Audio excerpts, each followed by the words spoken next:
Mertua memukuli menantu hingga tewas di kuburan liar. Hingga hari pemakaman, Chen Xiao yang berusia 3 tahun tidak tahu mengapa ibunya meninggal. Para penduduk desa yang menghadiri pemakaman berbisik-bisik, membicarakan kematian ibu Chen Xiao yang tidak wajar. Mereka berkata arwahnya pasti akan kembali menghantui mereka. Kebetulan, nenek Chen Xiao mendengar semua ini. Agar tidak dihantui, kakeknya menemui Zhang, dukun desa. Ia meminta Zhang untuk menikahkan menantu perempuannya secara gaib. Ini diharapkan dapat menenangkan arwahnya. Maka, Zhang menggali mayat seorang bujangan yang baru saja meninggal untuk dinikahkan secara gaib dengan ibu Chen Xiao. Ayah Chen Xiao langsung marah besar dan segera melarangnya. Namun, ia dihajar oleh kakeknya. Setelah semua orang pergi, Zhang memberitahu Chen Xiao bahwa ibunya hanya lelah dan sedang beristirahat. Ia akan pulang setelah cukup istirahat. Sejak saat itu, Chen Xiao menunggu ibunya setiap hari di rumah. 6 bulan berlalu, ibunya tak kunjung kembali. Suatu malam, hal aneh terjadi. Kakeknya bangun untuk buang air kecil di luar. Saat ia membuka pintu, ia tampak ketakutan melihat sesuatu. Matanya melotot dan penuh darah. Dan ia mengeluarkan suara menggumam. Ia pun jatuh pingsan. Neneknya segera menyuruh ayahnya memanggil Zhang. Karena rumah mereka jauh, neneknya menyuruh Chen Xiao tidur. Saat Chen Xiao membuka pintu kamarnya, ia melihat ibunya yang telah meninggal, mengenakan gaun pengantin merah, melayang di hadapannya. Chen Xiao berteriak ketakutan dan mundur. Neneknya mendengar teriakan itu dan mendobrak pintu. Ia memeluk dan melindungi Chen Xiao, lalu memukul hantu itu dengan tongkat. Hantu itu mengeluarkan air mata darah, seolah ingin mengatakan sesuatu. Lalu, ia melayang menembus mereka dan keluar. Chen Xiao berlutut, sedih melihat ibunya pergi. Setelah semuanya tenang, Chen Xiao merasa bingung, mengapa kakeknya selalu membakar kertas uang untuk ibunya, sementara neneknya selalu memukul ibunya semasa hidup. Tapi, mengapa ibunya justru menghantui kakeknya? Neneknya langsung marah dan memukul Chen Xiao. Saat itu, ayah Chen Xiao dan Zhang datang. Zhang langsung tahu bahwa ibu Chen Xiao telah kembali. Hanya dengan mencium bau di udara, ia segera menggambar jimat di wajah kakek Chen Xiao. Melihat ekspresi serius Zhang, neneknya bertanya apakah kakeknya masih bisa diselamatkan. Zhang berkata ada cara, tetapi ia tidak tahu apakah mereka sanggup melakukannya. Neneknya berkata ia akan melakukan apapun untuk menyelamatkan kakeknya. Zhang berkata hantu takut api. Mereka harus menggali mayat ibu Chen Xiao dan membakarnya. Setelah abunya hilang, semuanya akan berakhir. Keesokan harinya, ayah Chen Xiao meminta bantuan penduduk desa. Namun, mereka menolak dan melarang ayah Chen Xiao menggali makam ibunya. Mereka berkata itu akan membawa sial. Mengganggu jenazah akan mendatangkan bencana. Melihat penduduk desa tidak mau membantu, neneknya maju dan mulai menggali sendiri. Saat peti mati terbuka, semua orang terkejut dengan apa yang mereka lihat. Tidak ada mayat di dalam peti mati, melainkan seorang bayi yang sedang menangis terseduh-seduh. Nenek menyuruh ayah untuk segera membakarnya. Dia menganggap bayi itu pembawa sial.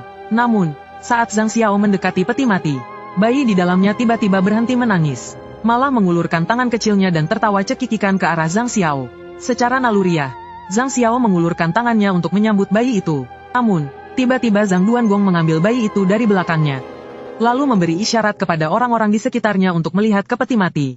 Terlihat beberapa karakter besar tertulis di dasar peti mati. Bayi tak bersalah, bebaskan bayi. Zhang Duangong berkata ini adalah karma. Siapa yang memulai, dia yang harus mengakhirinya.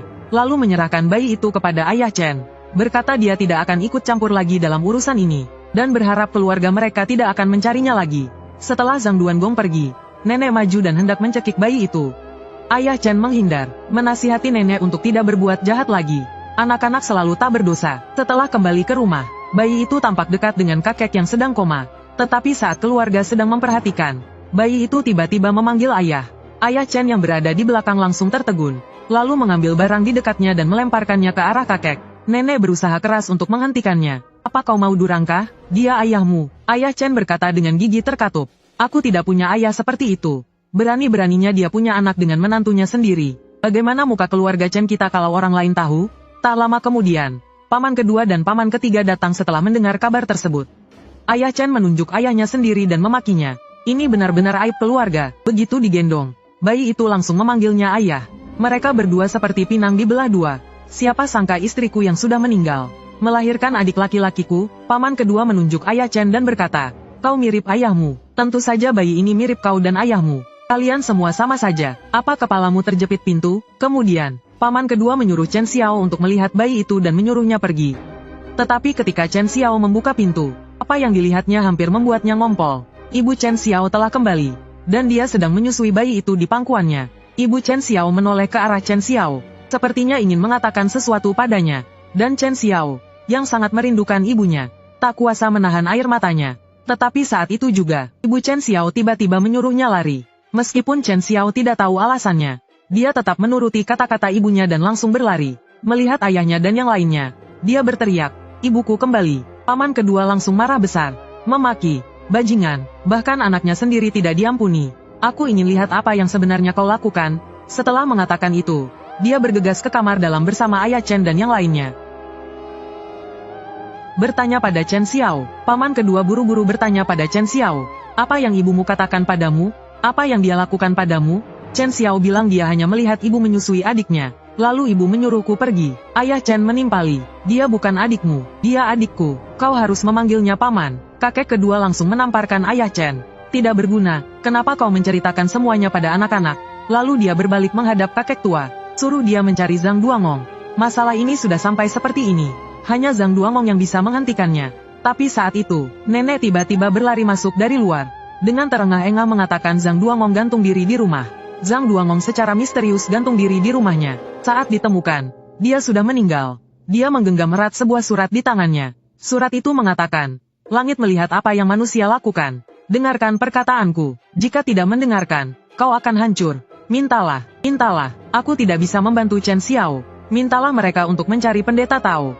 Jadi, ayah membawa Chen Xiao ke kuil Tao. Tapi kuil Tao yang bobrok itu tampaknya telah terbengkalai selama bertahun-tahun. Ayah menghela napas panjang. Sepertinya ini sudah takdir. Ini akan mengakhiri garis keturunan keluarga Chen kita. Tapi saat itu, seorang pendeta Tao tiba-tiba muncul di belakang mereka. "Kalian mencari siapa?" Ayah buru-buru berkata bahwa keluarganya baru-baru ini diganggu oleh sesuatu yang jahat. Dan ingin meminta bantuan pendeta Tao. Tapi pendeta Tao mengatakan pendeta Tao senior telah meninggal dan naik ke surga. Lalu dia menatap Chen Xiao, dan secara misterius menyuruhnya melompat di tempat beberapa kali. Chen Xiao tampak bingung. Ayahnya cepat-cepat menyuruhnya melakukan apa yang dikatakan pendeta Tao. Tapi Chen Xiao mencoba beberapa kali tetapi tidak bisa melompat. Dia merasa ada sesuatu yang menekannya. Pendeta Tao berjalan ke sisi Chen Xiao dan menghiburnya dengan lembut. "Kau membawa banyak beban. Pantas saja kau tidak bisa melompat." Lalu dia mengangkat Chen Xiao ke udara. Ekspresinya yang sebelumnya tenang berubah menjadi marah. Dia berteriak, "Pergi dariku." Begitu kata-kata itu diucapkan, Chen Xiao merasakan hawa dingin di punggungnya. Lalu 3 roh jahat keluar dari tubuhnya. Di bawah kekuatan pendeta Tao, roh-roh jahat itu perlahan menghilang di udara. Setelah selesai, pendeta Tao menurunkan Chen Xiao. Dia memperingatkan ayah untuk tidak membiarkannya pergi ke tempat-tempat seperti kuburan massal. Energi yang anak-anak lemah, mereka mudah menarik hal-hal jahat. Ayah melihat pendeta Tao memang memiliki kemampuan sejati. Jadi dia maju dan memintanya untuk membantu mengusir roh jahat di rumahnya. Pendeta Tao menunjukkan ekspresi kesulitan. Dia mengatakan ayah telah melakukan banyak hal buruk. Kebaikan dibalas kebaikan, kejahatan dibalas kejahatan. Seharusnya dia tidak ikut campur dalam masalah ini.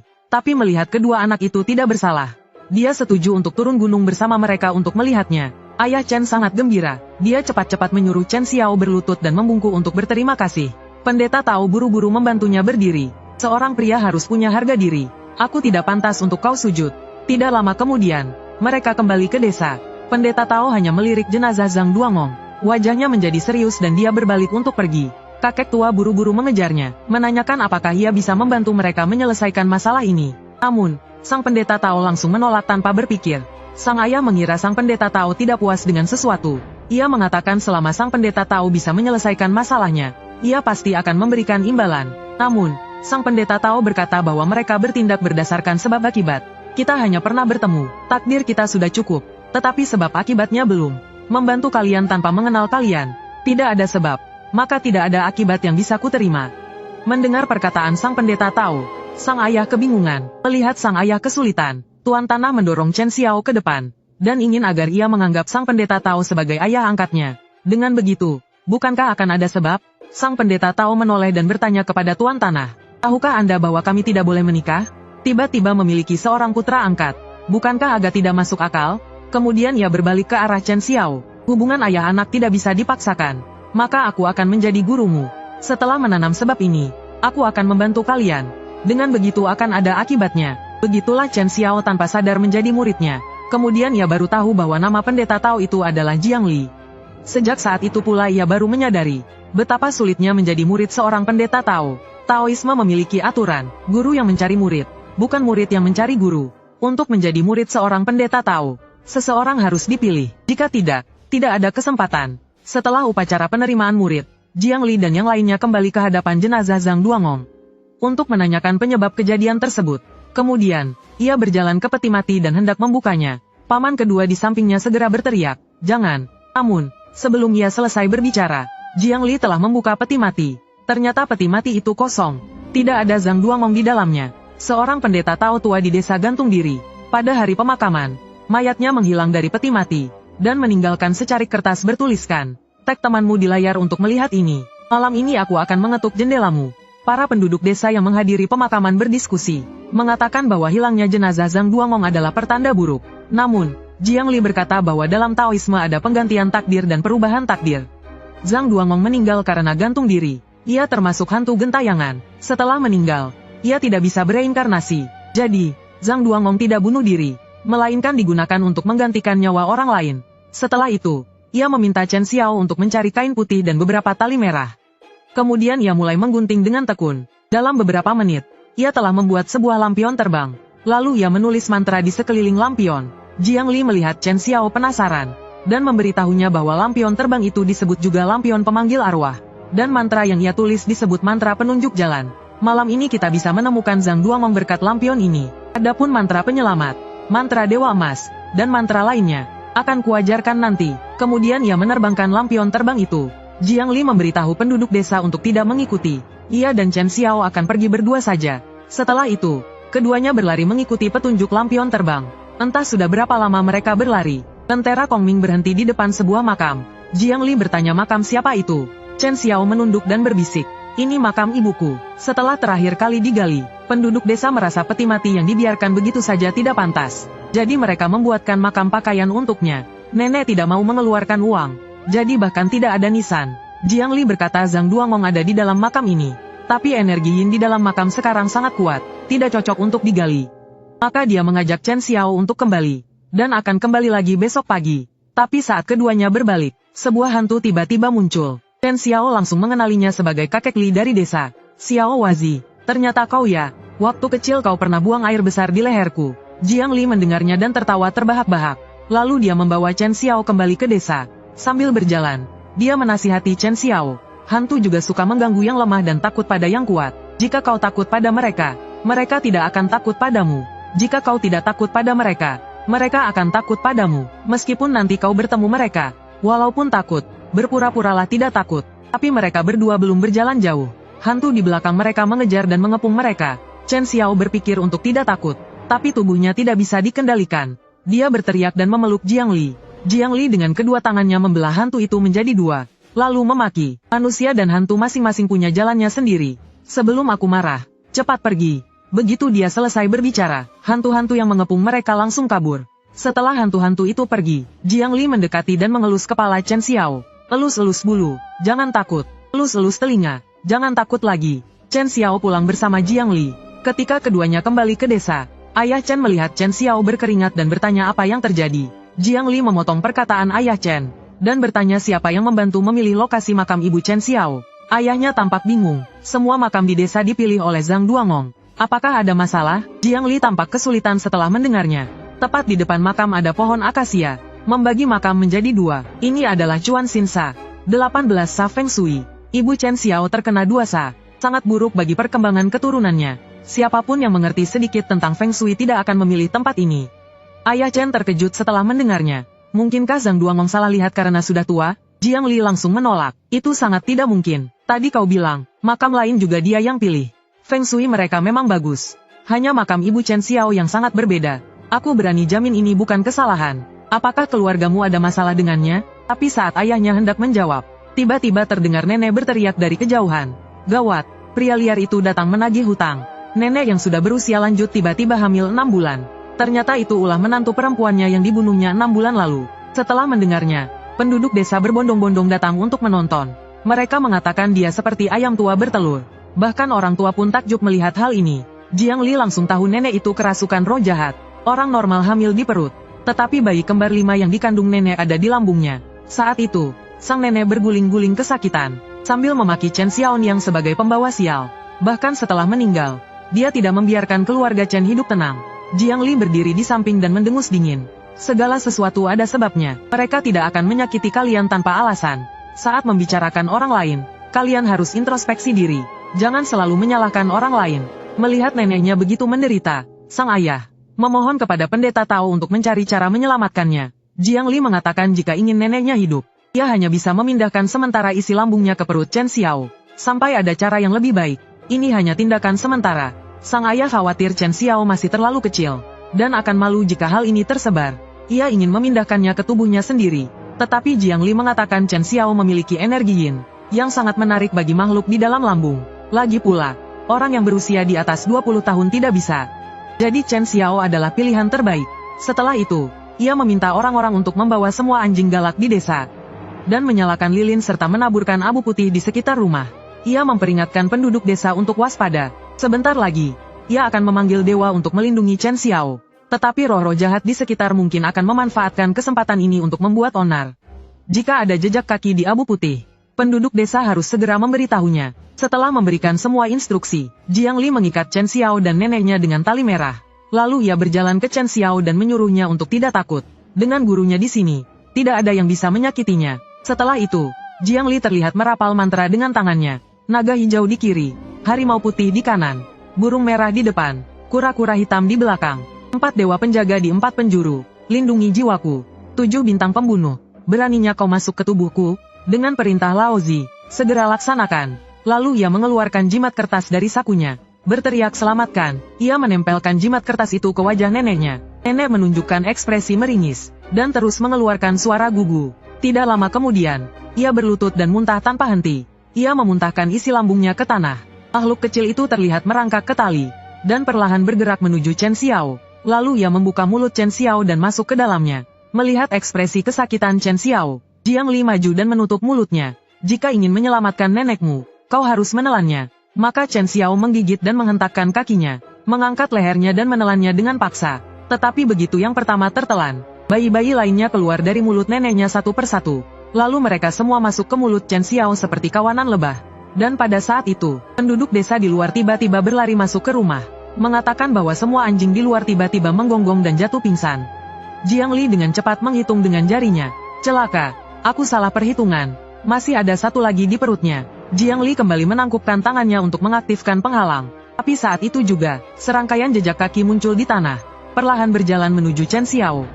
Untungnya, Jiang Li bereaksi cepat.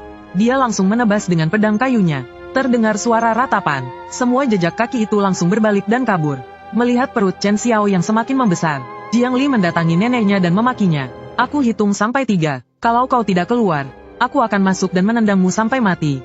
Begitu dia selesai berbicara, anak kecil itu keluar dengan gemetar. Lalu dengan patuh merangkak ke dalam mulut Chen Xiao. Dengan satu anak kembali ke tempatnya, Chen Xiao merasa perutnya tidak tahan lagi. Dia berteriak minta tolong pada gurunya. Jiang Li mengucapkan mantra penyelamat, dan bayi hantu di perut Chen Xiao perlahan menghilang. Tapi saat mereka berdua merasa lega, suara terdengar dari luar. Jika kau berani menyakiti muridku sedikit pun, aku akan membantai seluruh keluargamu. Jiang Li menjadi marah mendengarnya. Dia keluar sambil menggerutu. Akan kulihat siapa bajingan sialan itu, yang berani bersikap kurang ajar di hadapanku. Seorang pendeta Tao di desa meninggal secara misterius di rumahnya. Tubuhnya tidak membusuk meskipun sudah meninggal beberapa hari. Yang lebih aneh lagi, pada hari pemeriksaan jenazah, dia tiba-tiba bangkit dari peti matinya. Lalu dia lari ke hutan dan menghilang di depan semua orang. Jiang Li mengatakan ini karena masalah Feng Shui makam, yang membuat orang mati terkena energi kematian. Zhang Duangong telah diubah menjadi mayat hidup. Pasti ada sesuatu di balik semua kejadian aneh ini. Pasti ada rahasia tersembunyi di balik peti mati ini. Jadi, Jiang Li dan Chen Xiao memutuskan untuk berjaga di sini, untuk menyelidiki masalah ini sampai tuntas. Malam pun tiba, guru dan murid yang bersembunyi di hutan akhirnya menemukan sesuatu. Mereka melihat Ibu Chen Xiao dan seorang pria berdiri di dekat makam. Pria itu terus meminta maaf. Chen Xiao memperhatikan pria itu dengan saksama, ingin tahu siapa dia, tapi dia terkejut saat melihatnya. Ternyata pria itu adalah kakeknya yang sedang sakit. Percakapan mereka terhenti oleh teriakan Chen Xiao. Jiang Li menghampiri kakeknya dan bertanya mengapa dia berpura-pura sakit. Kakeknya langsung berlutut di depan mereka, dan menangis, memaki dirinya sendiri lebih buruk dari binatang. Dia sudah tua renta, tapi dia telah melakukan hal yang bejat pada menantunya. Chen Xiao terkejut lagi mendengarnya. Ternyata ayahnya tidak salah. Jadi, bayi itu memang anaknya. Jiang Li mengatakan ada alasan di balik semua ini. dan berharap kakeknya mau menceritakannya. Dengan begitu, dia bisa meminimalkan dampak buruknya. Tapi kakeknya tidak mau menjelaskan lebih lanjut. Dia hanya memohon agar Jiang Li tidak mengungkapkannya. Karena tidak bisa mendapatkan jawaban dari kakeknya, Jiang Li bertanya pada Ibu Chen Xiao. Tapi sepertinya dia sudah sepakat dengan kakeknya untuk tidak membicarakannya. Dia hanya terus menggumamkan kata lari. Lalu dia berbalik dan menghilang ke dalam hutan. Setelah Chen Xiaoniang pergi, kakeknya mengatakan dia punya satu permintaan lagi. Dia berharap Jiang Li bisa membawa Chen Xiao kembali ke kuil Tao secepat mungkin. Dan tidak ikut campur lagi dengan urusan desa. Setelah mengatakan itu, dia membenturkan kepalanya ke pohon besar di belakangnya. Jiang Li segera mengeluarkan jimat dan menempelkannya di dahi kakeknya untuk menyelamatkan nyawanya. Namun, kakeknya sudah bertekad untuk mati. Jimat itu tidak lagi berpengaruh. Jiang Li tahu bahwa kakeknya melakukan itu untuk melindungi Chen Xiao.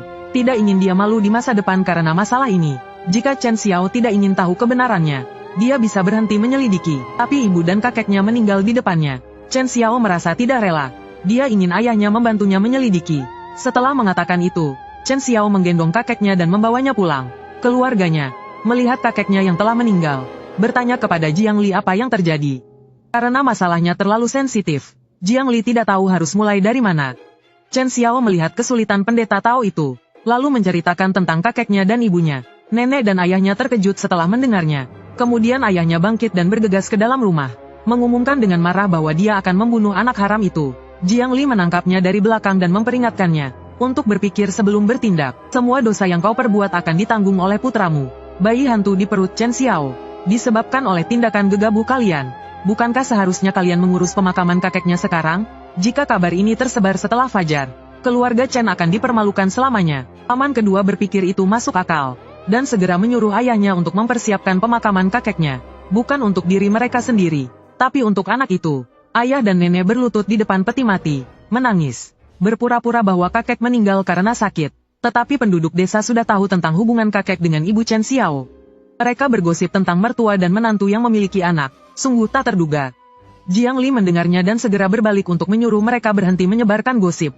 Tapi saat itu, penduduk desa lain berteriak. Jiang Li menoleh, dan melihat Ibu Chen Xiao melayang perlahan ke halaman. Mertua dan menantu melahirkan anak siluman. Khawatir masalah ini akan terbongkar dan memengaruhi generasi muda, kakeknya membenturkan kepalanya ke pohon dan meninggal. Pada hari pemakaman, menantu itu datang, dan pergi ke peti mati mertuanya untuk memberikan penghormatan. Lihat ini, ibu mertuanya memakinya, dan mengambil obor untuk memukulnya. Pendeta Tao Jiang Li turun tangan dan menyuruhnya berhenti. Ibu Chen Xiao mengabaikan semua yang terjadi di belakangnya, dan langsung menuju ke bayi di dalam rumah. Melihat bayi yang lapar itu, Ibu Chen Xiao menggendongnya dan menyusuinya. Saat itu, Jiang Li masuk ke dalam rumah dan berkata, bayi ini lahir setelah dia meninggal. Tubuhnya sudah dipenuhi yin qi. Jika kau terus menyusuinya, sedikit yang qi yang tersisa akan segera hilang. Ibu Chen Xiao terlihat tidak rela. Dia hanya takut bayinya kelaparan. Bahkan menyayangi anaknya sendiri sekarang adalah sebuah kemewahan. Meski tidak rela, dia tetap meletakkan bayinya. Chen Xiao melihat ibunya muncul lagi di depannya, dan bertanya dengan sedih apakah dia akan pergi lagi. Ibunya memeluk Chen Xiao, dan mengulang kata-kata yang sama seperti sebelumnya, menyuruhnya untuk lari secepat mungkin. Setelah mengatakan itu, dia berubah menjadi asap tipis dan menghilang melalui dupa. Tak lama kemudian, Tuan Tanah yang menyelidiki kematian Zhang Duangong kembali. Ia mengetahui bahwa pria yang dijodohkan dengan Chen Xiaoniang untuk pernikahan hantu bernama Du Hai. Du Hai ini dibesarkan oleh Zhang Duangong sejak kecil. Anehnya, Tuan Tanah juga hadir saat pernikahan hantu itu berlangsung.